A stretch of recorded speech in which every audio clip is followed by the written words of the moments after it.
I'm here. It's Monday morning after a time change, and fully understand if I'm not the only one that feels a little weird right now because, of course, we lost an hour of sleep. Never fun. But hey, it's Monday morning. Welcome in Illinois in Focus Daily. We've got tons to tackle. Of course, the legislature's back in this week, and I went through all of the bills that could be considered this week. Now, this is all, of course, prognostication, looking at the list of scheduled bills. So we'll do a pretty long segment coming up on that here in a bit, and also kind of give you the ideas of how you can go and look at this stuff yourself and better judge what may be coming down the pike and what you may be interested in, and also being able to discern what stuff's not really going to go anywhere, because you'll see a lot of headlines. People will share stories about this bill in particular, but then you find out that bill it's stuck. It's not going to go anywhere. So we'll touch on that, the legislative process. I think it's always important to kind of go through and see how the sausage is made, so to speak, a term that's used at the State House quite a bit. But we also got to tackle what happened in Washington, D.C. Of course, you've got a whole host of things where you can get headlines at thecentersquare.com. On the national page, you'll be able to check that out and get the headlines in your inbox with the daily newsletter. And let's just take a look here. Of course, you've got Everyday Economics, a great podcast, by the way. If you have not checked that out, you can get it with the Center Square. You've also got the spending bill that's coming down the pike. So we may touch on some of that, and also a cryptocurrency, a digital currency summit that happened with President Donald Trump involved. So that's something else we'll touch on. We will hear some of the arguments from last week's U.S. Supreme Court case where they heard a challenge of Mexico going after U.S. gun manufacturers. And interesting arguments back and forth, but that's also as we get ready to possibly see an order list come out today on Snopes. All right, this is the case that challenges Maryland's gun and magazine ban, while Illinois' challenge of the state's gun ban here in the land of Lincoln is left in court. Still no movement in the appeals court as to when there's going to be a hearing on that for the Illinois case, but the Maryland case has been in front of the U.S. Supreme Court, and they've yet to decide whether they're going to take the case or deny that. So we could find that out today. So that's something else we'll talk about. All right, so that's just a hodgepodge of stuff here with Illinois in Focus each and every weekday morning. How can we also not forget the state flag? That popped as well last week, so we'll touch on that as well. It's right here with Illinois in Focus Daily. I'm Greg Bishop. Happy Monday morning after a time change. Could that time change possibly change where we get rid of it? There's a couple of bills in the State House touching on that. We'll start with that next here. It's Illinois in Focus Daily. Like, subscribe, hit that notification bell, and wake up with us each and every weekday morning with Illinois in Focus Daily.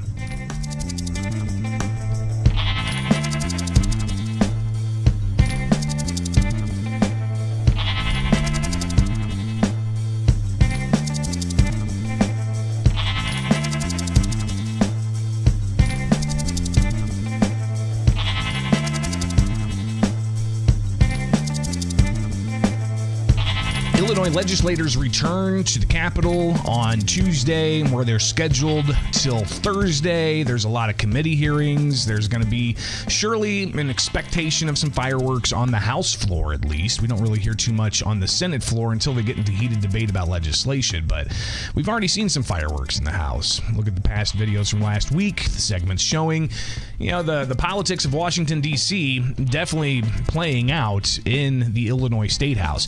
But listen, committee hearings are going to be abundant this week. We're in that period of legislative session where there's a lot of bills that have been filed, all right? And they've got to go through, in the process of getting these bills heard, there has to be 3 readings, goes through committee, get a vote in committee, then you get on the floor, and then it can pass the floor before it goes to the next chamber, where the same process plays out. Committee, 3 hearings, vote on the floor, and then after both chambers, the bill passes, it goes to the governor's desk, who can then sign it or veto it or modify it. So we're in the really early process here of spring session, where a lot of bills are going through committees. And if you go and look at ilga.gov, and I'll walk you through this so you can take a look for yourself. But if you go to ilga.gov, you will be able to see that you've got House, for instance. Let's just go to schedules. I checked the Senate schedule, and they didn't have anything listed for bills to be heard this week. But another lesson, I guess, is important. They can waive the rules at any time. Democrats have the majority in both the House and the Senate, so they can waive posting rules, which they'll do a lot later on throughout session. But so go to the House schedule, click on legislation schedules. And I'm just clicking on legislation scheduled in House this week. And it's a long one. All right. There's tons and tons and tons and tons of stuff here.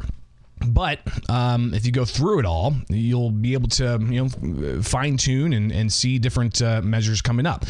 Listen, it's Monday, feel weird, lost an hour of sleep over the weekend. Well, there's a couple of bills that could come up in the state government committee this week that deal with getting rid of the time change and having permanent daylight savings time. And there's actually 2 measures here. You've got one from a Republican and one from a Democrat. So if you've got a bipartisan, approach to getting rid of daylight savings, maybe we'll have that happen here in Illinois. So it looks like this measure is going to be heard in the State Government Administration Committee. You've got one from Bob Morgan, one from Brad Halbrook, Republican and Democrat. Halbrook's the Republican, Morgan's the Democrat. But that's going to be in the State Government Committee coming up on the 12th, which is Wednesday, 2 p.m. So if you're really passionate about that, that might be something you want to watch and see. But then you get into some other measures that could come up this week. And I want to reiterate, this is not certain, all right? These are bills that are put into committees, and these committees are scheduled for the week. Will they talk about these bills that are listed on this Bills in Committee this week page? Not guaranteed, all right? Or they could possibly waive rules and put other bills in. But regardless, this is what they have planned for the week, at least when it comes to legislation that could be heard in a committee. And I understand this is in the weeds and the minutia of it all, but this is where we're at in the legislative process. So in the Judiciary Committee, there could be some measures brought up dealing with firearms and polling places. Bob Morgan in the Judiciary Committee on Tuesday afternoon could have House Bill 34 brought up, and he's got a committee amendment there as well, and you can see that in the posting. Then we also have another gun violence prevention committee that's scheduled for Wednesday. They're going to be talking about the safe gun storage and pediatricians. So let's just take a look here of what this bill ultimately says as we pull it up.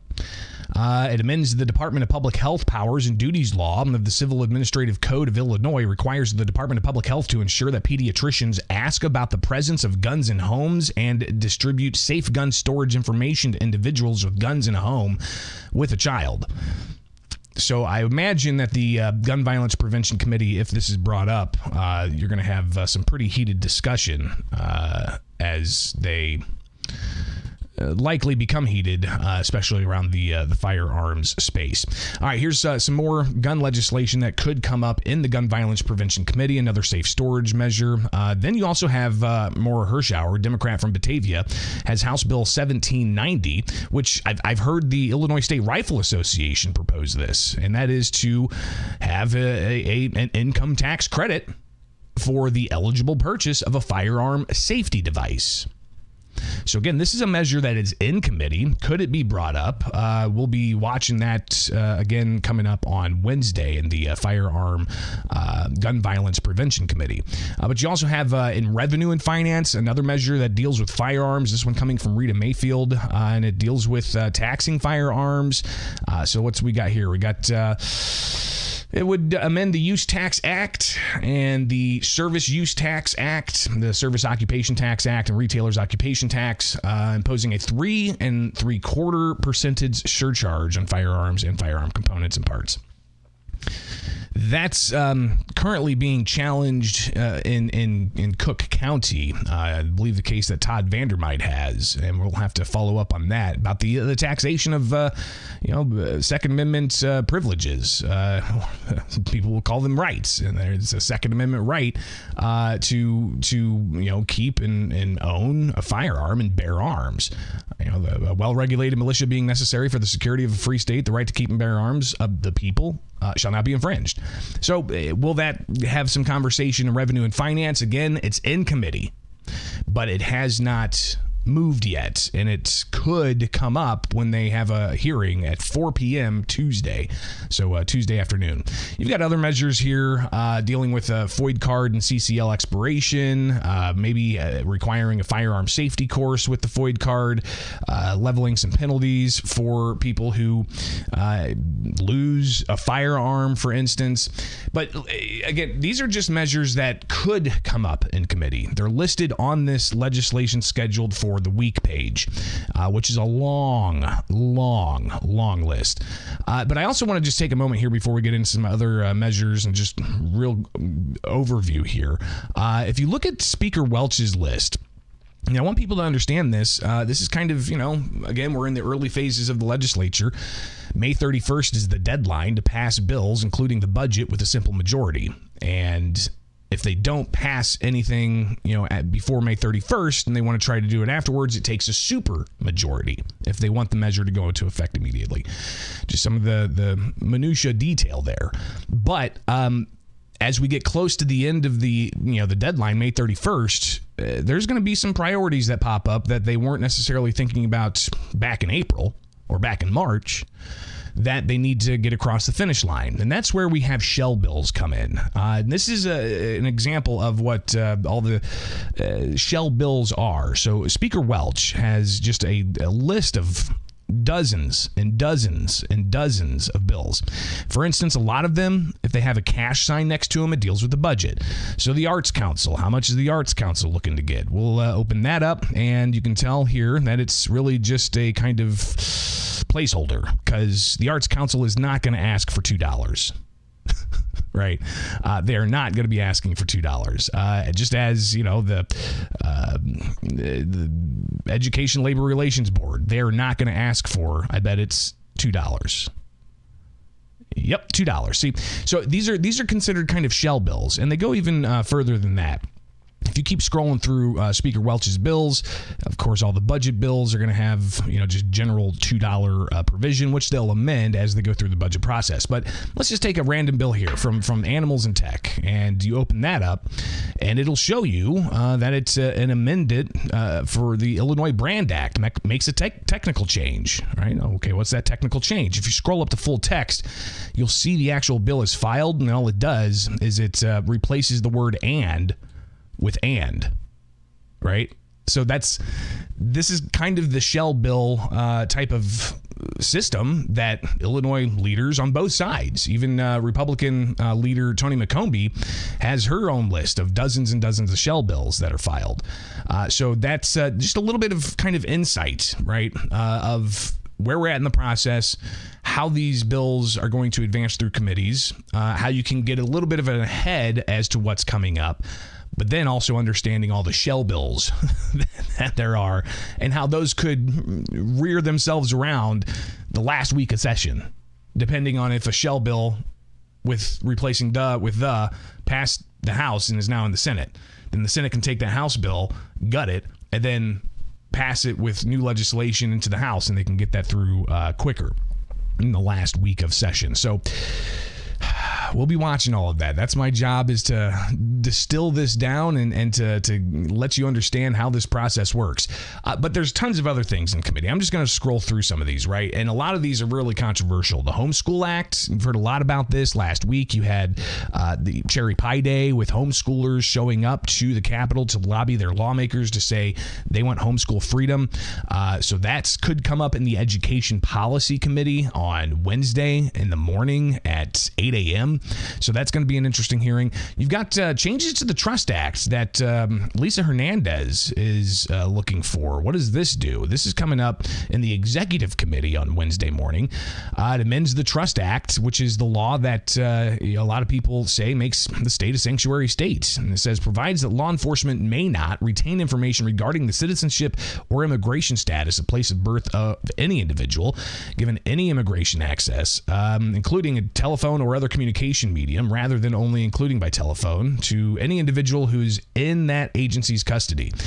So again, looking to modify the Trust Act, and Lisa Hernandez is a Democrat leader in the House. You've got Maurice West wanting to have a measure facilitate voting for all.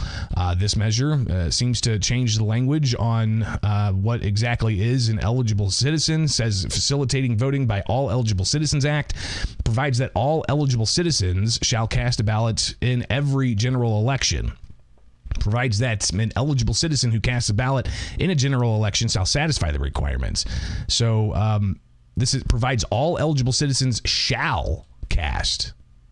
So is that it's a difference between shall and may. That's interesting. That's going to possibly come up in the Ethics and Elections Committee. So that's one to watch. You've got others pushing for benefit changes to Tier 2. You've got what could be a very taxpayer-heavy Build Illinois Homes Act to help facilitate more affordable housing. That could come up. You've got stuff impacting sprinklers and sparklers, rather, fireworks, right? Bob Rita, state representative, he's been pushing for this to legalize certain types of fireworks for some time, but we'll see if that goes anywhere. I think he had like a multi-million-dollar revenue projection that could have brought in. So who knows? Maybe we'll get back to that conversation. They want to fix, Republicans, some Democrats want to address the estate tax. That could come up as well. The Food Truck Freedom Act. This is another issue that's been kind of perennial. Every year it seems to come up, but giving food trucks more ability to conduct a business. Then you get into different types of environmental issues that could come up, including looking to go into plastic disposable foodware and limiting that, regulating it, single-use plastic bans, maybe in elementary schools. You've got a bill there from Tara Costa Howard, recycling beverage containers, plastic bag reduction. This pre-treated seed ban oil from State Representative Will Guzzardi might be interesting. Farmers could take note here. It amends the Illinois Pesticide Act, provides that notwithstanding any other provision of law, no person shall produce ethanol using seeds that have been treated with a pesticide. So ethanol is, what's typically being put into certain types of gasoline, and Will Guzzardi's bill would essentially say if the soy from this lot was treated with pesticides, you can't use ethanol. You can't make ethanol with it. So maybe that'll get some debate in committee. Then you get a whole host of other things. Lobbying fees, lobbying prohibitions, making the judicial branch open to the courts, which I think is an interesting one that a lot of people, at least from sources that call me and find my number on the internet, and they have a lot of issues with the judicial system. So maybe opening the judicial system up to FOIA. Some people are looking to do that. You've got ranked choice voting that could come up this week as well. Plus, making sure that here with State Representative Cam Buckner, he's got a bill that would essentially say no-knock warrants cannot be allowed for controlled substance possession, if that's the only thing that is on the warrant. Now, it does go further and says if the warrant includes the controlled substance possession, and even goes as far as to say that it's known it's not for personal use, then that might allow for a no-knock warrant. But regardless, wanting to change some of those criminal justice requirements.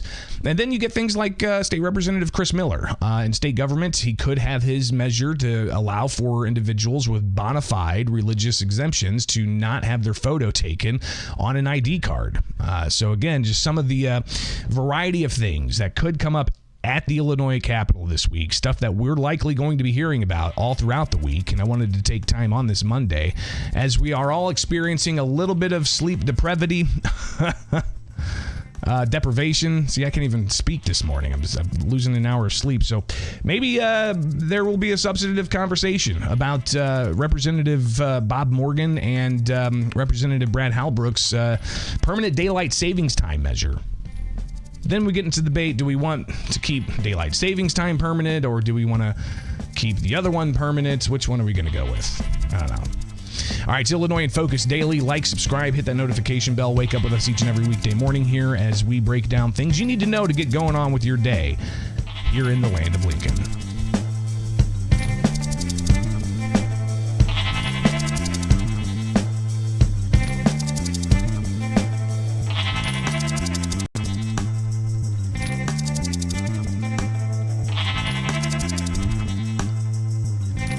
Well, the public spokesman said they don't want to change the state flag.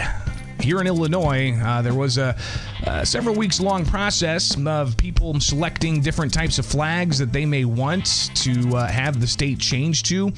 But looks like that really turned out to, some people may say it was a waste of time, because voters who were there to go online and vote once a day, you could vote up to once a day, and looks like the outcome was nobody wants to change the flag, at least the vast majority of people, especially when you had like 13 choices to choose from, and the flag that we have now is the flag that people chose. It's Illinois in Focus Daily. Short segment here, but here's the Illinois Secretary of State, Alexi Giannoulias, talking about the outcome of this vote that happened online to decide whether or not we change our flag in the state of Illinois.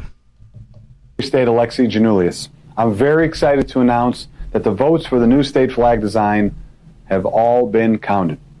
Since voting opened in January, nearly 385,000 votes were cast. And the results are, let's just say, overwhelming. The current state flag received more than 165,000 votes, or about 43% of the total vote. In fact, the current flag received more votes than the next 5 top designs combined. Some may call it an SOB, a seal on a bedsheet, and the vexillologists may hate on it, but the people have spoken loudly and clearly. We'll now send the results to the members of the General Assembly, who will have the final say later this spring. A huge thank you to everyone who voted and participated and made their voices heard.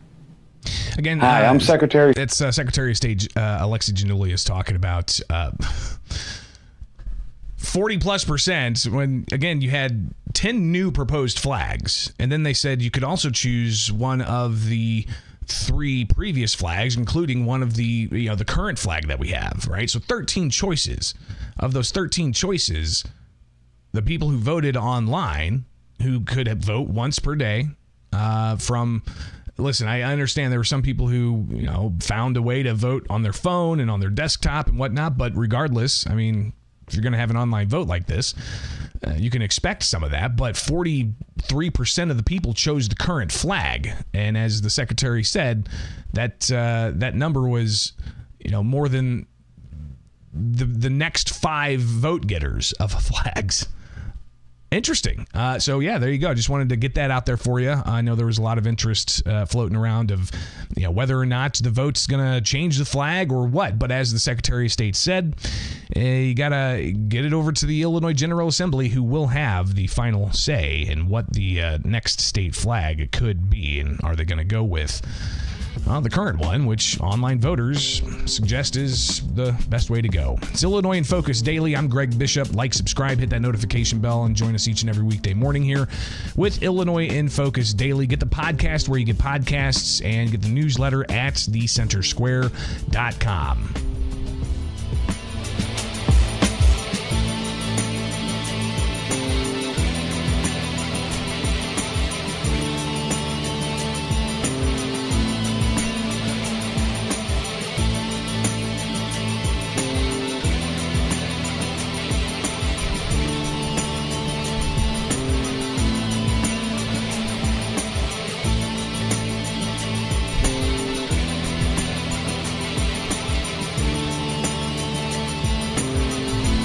U.S. Supreme Court has, of course, now in their hearings the lawsuit that Mexico brought against gun manufacturers in the state of Illinois and across the country.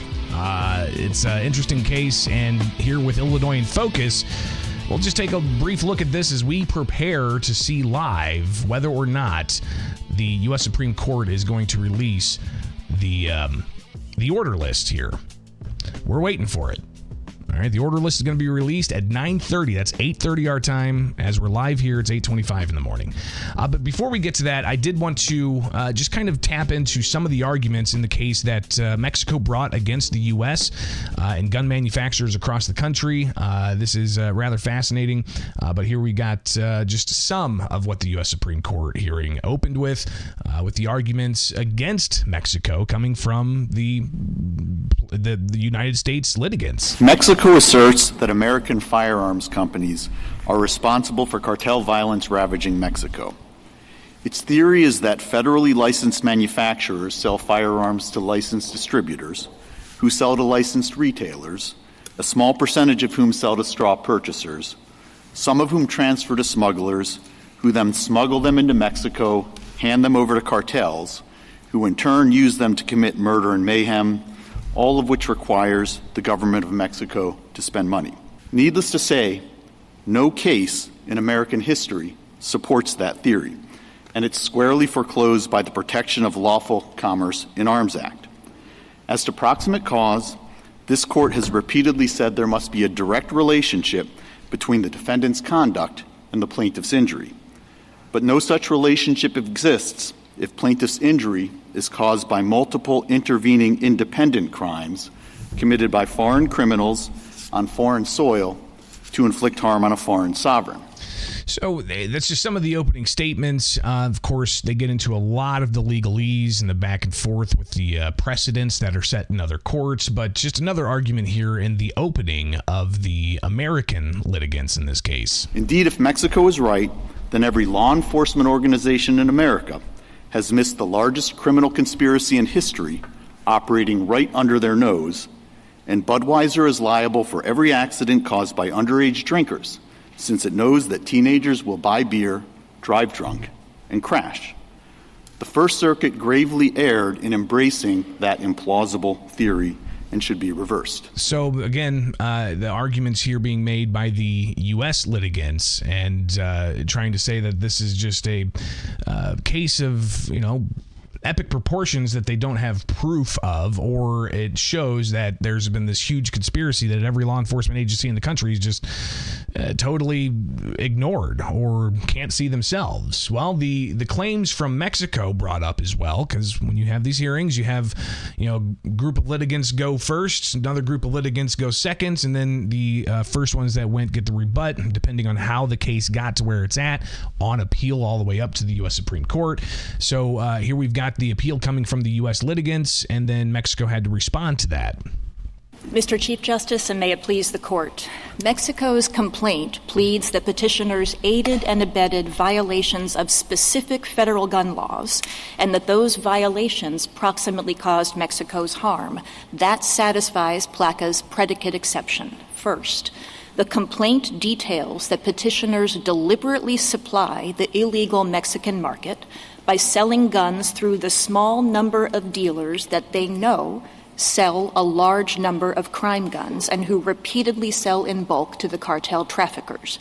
Petitioners' arguments ignore these allegations. Next, as the Court said in Twitter, an aider and abetter is liable for harms that were a foreseeable risk of that violation. That framing, foreseeable risk, is the proximate cause question. As this Court put it in Bank of America, does the harm alleged have a sufficiently close connection to the conduct the statute prohibits? The answer is yes. The laws broken here are designed to keep guns out of criminals' hands. Those violations put guns in criminals' hands, and those criminals harmed Mexico. Petitioners' arguments would rewrite PLACA and proximate cause law far beyond this case. Petitioners argue that independent criminal acts sever the causal chain. But an independent act, criminal or not, only breaks the causal chain if it is not foreseeable. These acts were foreseeable. And it goes on Petitioners from there argued that Mexico's with, the ongoing arguments and proximate cause, and if you want to get into the legal definitions there, we could take all day. But there was some back and forth with the justices, in particular. How severe of a problem is this, and what's the floor? One justice asks.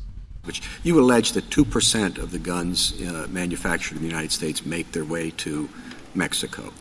I assume the volume of that is critical to your argument. And I just want to know how much is enough. If it's 1% or a more minuscule amount, where's the floor? So 2% is always a question that begs the question of what? And here, what you have is data in the complaint that says, this is paragraph 438, between 342,000 and 597,000 of defendants' guns. And remember, this is not the entire industry we're here talking about. So up to 600,000 of defendants' guns are likely trafficked into Mexico every year. That's your 2%. But I think the issue is not so much whether it's 2 or 10 or 70. It's, do these manufacturers know who the rogue dealers are and what they're doing? And this complaint, in all of those paragraphs that I read to you earlier and many others around them, specifically says these manufacturers know the trace data that show the dealers, that show the bulk sales that are being made to traffickers who come in repeatedly over a short period of time and bring the guns into Mexico where they're found at crime scenes. That, I think, more than percentage is important. So interesting again, those are the arguments of the case that Mexico brought against the United States. Let me get this little window out of it. That brought the case against the United States, heard by the U.S. Supreme Court last week. Now, if you were watching live, we did check the order list that was released today, and there is no Snopes case. So people are still anxiously awaiting. There is no Snopes case in today's list of cases that came out. So you can go through this. It's 18 pages, but I did do a quick search. Control F, and no Snopes case. All right, well, I guess we just have to wait for that case to have some kind of direction as to if the U.S. Supreme Court's going to take it or not. While we've got the Illinois case still lingering in the appeals courts with no real indication yet as to when they're actually going to move forward with that. All right, it's Illinois in Focus Daily. I'm Greg Bishop. Wanted to just get you a little taste of what the U.S. Supreme Court was talking about with the Mexico case against the gun manufacturers in the United States, and then also look live for the Snopes case from the U.S. Supreme Court, which, again, it's not listed. All right, it's Illinois in Focus Daily. Wake up with us each and every weekday morning here live on YouTube with The Center Square. Get the headlines in your inbox with the newsletter, and also you can get the podcast where you get podcasts. Just search Illinois in Focus Daily.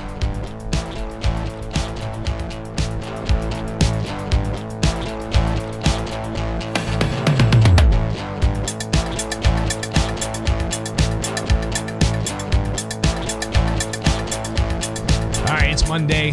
Tons of stuff going on this week. Of course, if you saw the beginning of the show, the first segment, then you see all of the different bills that I'm going to try to follow up on and see if they're actually going to be debating them or not in the Illinois legislature. So that's going to take a lot of time this week for us to cover.